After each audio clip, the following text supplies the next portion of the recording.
12 তারিখের জাতীয় সংসদ নির্বাচনকে ঘিরে প্রধানমন্ত্রী হওয়ার দৌড়ে যাদের নাম আলোচনায় রয়েছে তাদের মধ্যে উল্লেখযোগ্য বিএনপি চেয়ারম্যান তারেক রহমান এবং জামায়াতে ইসলামীর আমির ডক্টর শফিকুর রহমান। এই প্রেক্ষাপটে একটি গুরুত্বপূর্ণ সাংবিধানিক প্রশ্ন সামনে এসেছে। কোনো ব্যক্তি যদি সংসদ সদস্য নির্বাচিত না হন তাহলে কি তিনি প্রধানমন্ত্রী হতে পারেন?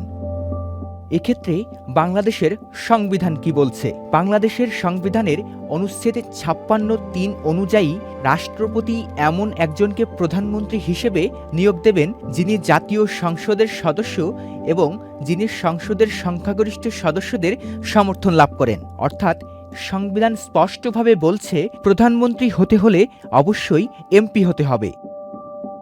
বাংলাদেশের রাজনৈতিক ইতিহাসও এই সাংবিধানিক বাস্তবতাকেই সমর্থন করে।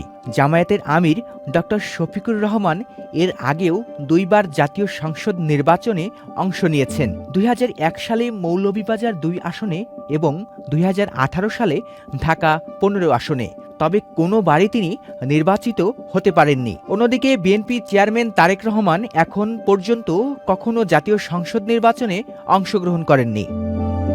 সৈকত Ahmed Dweep, channel I. White plus pro sensitive স্কয়ারের মাঠের বাইরেও তো আমরা এভাবে দেশপ্রেম দেখাতে পারি।